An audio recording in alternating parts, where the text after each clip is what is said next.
Good morning. अभी आज हम लोग उस दिन मेंटल टफनेस के बारे में बात किए, थोड़ा सी आज स्किल टेक्निक डेवलप करने के बारे में बात करेंगे कि ज़्यादातर बैट्समैन का प्रॉब्लम क्या मालूम है, और प्रॉब्लम क्यों है वो भी बताता हूँ मैं। ज़्यादातर बैट्समैन का प्रॉब्लम ये है कि कौन सा बॉल आगे का ड्राइव करूँ, कौन सा बॉल डिफेंस करूँ और कौन सा बॉल मारूँ, कौन सा बॉल नीचे से मारूँ, कौन सा बॉल ऊपर से मारूँ। और ये क्यों होता है मालूम है? ज़्यादातर T20 खेल के, ज़्यादातर शॉर्ट फॉर्मेट का मैच खेलेंगे तो बॉटम हैंड जो तुम्हारा है वो ज़्यादा आ जाता है प्ले में, जिसकी वजह से सब होता है प्रॉब्लम। तो जो पहला प्रॉब्लम है कि हम कौन सा बॉल ड्राइव करें, कौन सा बॉल डिफेंस करें, उसके लिए माइंड क्लियर करना अपने को। तो मैंने देखो एक लाइन बनाया है, ये जो लाइन है ये आपके स्टैंडिंग लाइन है, बैट्समैन की लाइन है। उसके आगे मैंने 4 फीट के, बिल्कुल 4 फीट ये है, 4 फीट यहाँ पर एक लाइन बना दिया। इस लाइन की जो बॉल है इसके अंदर या इधर तक जो भी बॉल गिर रही है इसको ड्राइव करने की प्रैक्टिस करो। ठीक है, ड्राइव करने की प्रैक्टिस करो। इधर की बॉल ड्राइव, अब इस लाइन के यहाँ पर जो बॉल गिर रही है, इधर आजू बाजू में गिर रही है, इसको भी ड्राइव करना है या डिफेंस करना है, लेकिन कौन सा जोर से नहीं मारना है, इसको चेक ड्राइव करना है, पंच करना है। अगर विकेट पाटा है वो भी ओवर पिच है, समझे मेरी बात। लेकिन उसको कैसा करना है, या तो ब्लॉक करना है या तो टाइम करना है, जोर से नहीं मारना। लेकिन यहाँ की जो बॉल होती है इसको तुम जोर से ड्राइव कर सकते हैं, 4 फीट वाली बॉल। ये माइंड में से क्लियर हो गया कि कौन सी बॉल आगे, इसकी जब आदत डालोगे तो आपके माइंड में रजिस्ट्रेशन हो जाएगा, मसल मेमोरी में रजिस्ट्रेशन हो जाएगा, क्योंकि फिर वो हैबिट वैसी पड़ेगी। जैसी फिर आपकी मैच में बॉल थोड़ी दूर गिरी तो उसके बाद फिर ये हो गया। अब प्रॉब्लम क्या है कि इसके आगे की बात है कि हमारे डिफेंस के बॉल ड्राइव्स क्यों होते हैं, हमारा बैट लेग साइड में क्यों चलता है, हमारे बॉल डिफेंस की ड्राइव्स क्यों होते हैं, और उसका जजमेंट तो यहाँ पर आ गया। लेकिन उसके बाद तुम्हारा लेग साइड में बैट क्यों चलता है, तो लेग साइड में जब ये बॉटम हैंड टाइट पकड़ोगे और ये कंधा जो ओपन करोगे, पहले बॉलर चलने के टाइम पे बॉल डिलीवर होने से पहले अगर आपने ये खोल दिया और बैट बाहर चली गई और ये हाथ टाइट है, तो आपका ये शेप बनेगा ही नहीं, बल्कि यही चलेगा, पहले क्लोज हो जाएगा बैट। इसलिए लेग साइड की बॉल ज़्यादा बैट्समैन खेलता है, क्योंकि ये टाइट पकड़ता है। अब उसके लिए क्या करना है, राउंड शॉट खेलने के लिए क्या करना है, और ऊपर से मारने के लिए क्या खेलना है, और बैट सीधे लाने के लिए क्या करना है। सीधा लाने के लिए आपको सिंपल ड्रिल है कि आपका जो टॉप हैंड है वो बैट पे पकड़ना है। ये बैट रखा आपने, एक हाथ पीछे रख दो, ठीक है।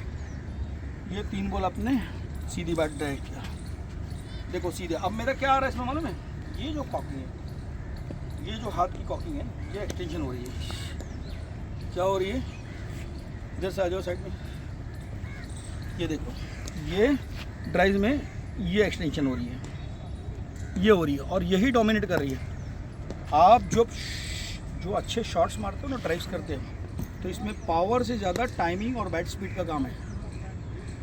टाइमिंग, एग्जांपल के तौर पे ये लड़का खड़ा है, मेरे पास ताकत है बहुत ज़्यादा, ठीक है, मेरे हाथ में बहुत ताकत है, मैं इसको मार रहा हूँ, लग रहा है क्या उतना तेज? नहीं लग रहा है ना, ताकत तो है मेरे हाथ में, लेकिन मार रहा हूँ। क्यों नहीं लग रहा है मालूम है? ताकत की कमी नहीं है, स्पीड की कमी है। अगर मैंने ये हाथ को पीछे कर दिया और स्पीड में लेके आके मारा तो ताकत से शॉट जाता है या स्पीड से जाता है, बैट स्पीड से, समझिए। और स्पीड कहाँ से निकलती है, ये रिस्ट से। जैसे एग्जांपल के तौर पर फिर बताता हूँ। तो अपने को ड्रिल क्या करना है कि ये जो गया ड्राइव्स की बॉल है, ये आया, ये किया एक्सटेंशन, ये देखो कॉकिंग हो गया। अब इसी को फिर दूसरा 3 बार ये कर दिया, अब 3 बार फिर ये करो, कैसे गया।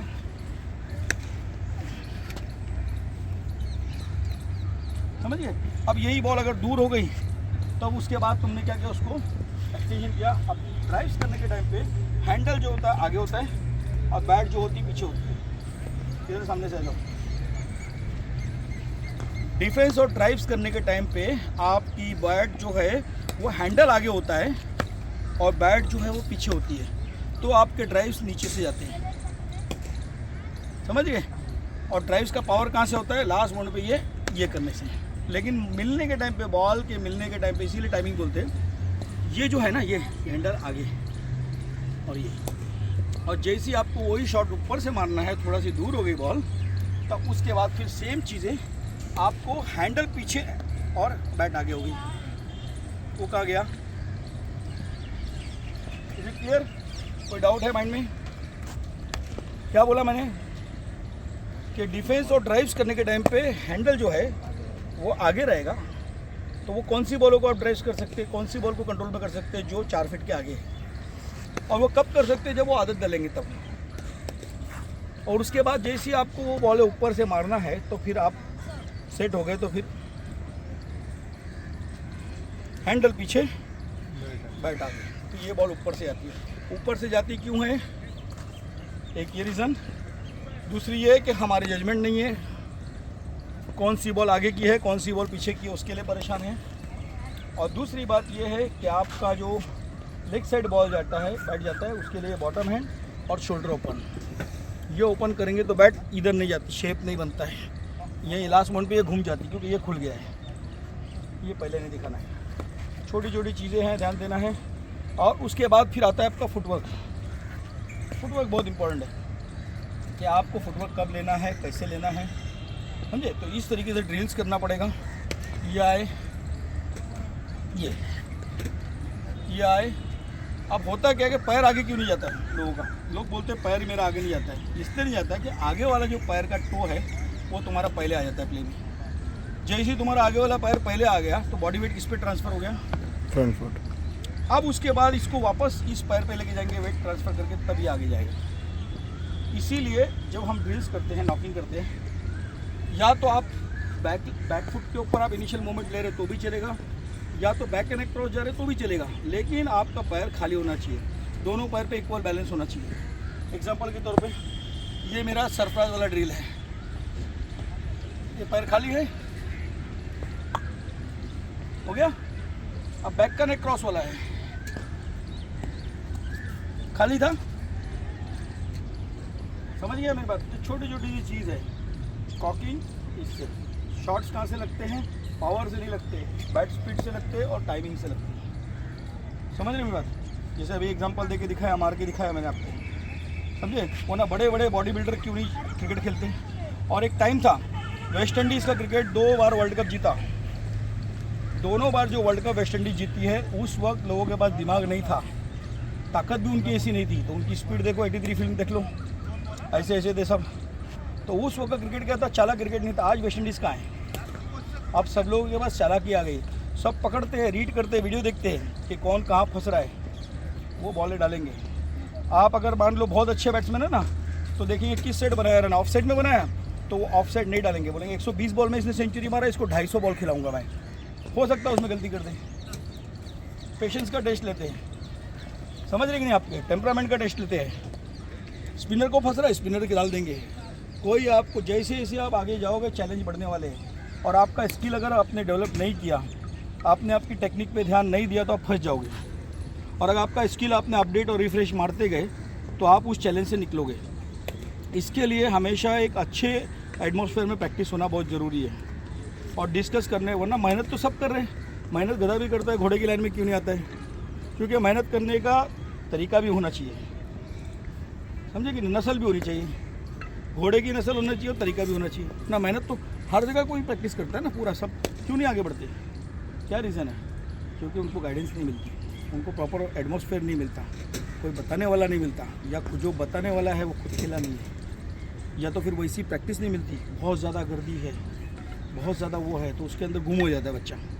कितने ऐसे कोचेस होंगे इनको बच्चों का नाम नहीं मालूम है। प्रैक्टिस तो बहुत दूर की बात है। XYZ का एकेडमी पूछेंगे इसका नाम क्या, तो वो नहीं मालूम है। जबकि वो कोच है तो उसको पता होना चाहिए। तब एक डॉक्टर को जब तक उसके पूरा फैमिली बैकग्राउंड नहीं मालूम होगा तो वो इलाज कैसे शुरू करेगा कि भाई ये जो बीमारी है इसको जेनेटिक है, घर से आई है, ख़ानदान से आई है, या अभी अभी आई है। जब तक उसका पता नहीं रहेगा वो कैसे पता चलेगा? ठीक है। तो अभी ये मैंने 3 चीज़ें बोला कि आगे वाला पैर आगे इसलिए नहीं जाता है कि ये पैर पहले टो पे आ जाता है तो फंस जाता है। उसके बाद फिर बॉल जो है वो 1 सेकंड के तीसरे हिस्से में आप तक आ जाती है, उसके बाद फिर पैर आगे निकालने नहीं मिलेगा। ठीक है। दूसरी चीज़ मैंने आपको बताया कि बैट जो है लेग साइड ज़्यादा जाती है, या ऊपर से आदमी इसलिए मारता है ज़्यादा। एक तो एक ये शेप उसका जाता है, ये कंधा खुल जाता है और बॉटम हैंड से आता है। दूसरी बात ये है कि बैट हमेशा उसको ऊपर से मार मार के आदत पड़ती है, हैंडल पीछे, ड्राइव भी उसके ऐसे चलते हैं। पाटा विकेट है तो आपको एक बार आप सेट हो गए हो, टीम की रिक्वायरमेंट है, शॉर्ट फॉर्मेट है तो चलेगा। लेकिन जैसे आप बड़े फॉर्मेट खेल रहे हो, ये हिस्सा पीछे, ये हिस्सा ये, फिर एक मालूम होना मांगता है कि ये 4 फीट के अंदर के बॉल मुझे ड्राइव्स ही करने हैं। आदत डालनी पड़ेगी वो पहले, क्योंकि आदत जो पड़ी हुई है वो तुम्हारे को ये पड़ी हुई है, हैंडल पीछे बैट आगे, वो आदत, और पैर आगे नहीं जाता है उसके लिए भी, कि पैर आपका फंसा हुआ है यहाँ पर, तो अब बैट कहाँ होगा, यहीं से ऊपर हो जाएगी। अगर पैर आगे है, शोल्डर ड्रॉप है, तो बैट ऐसी आएगी। समझ में आ रहा है कि नहीं? किसी को कुछ शक, कोई सवाल? ये बंद कर दो, कुछ क्वेश्चन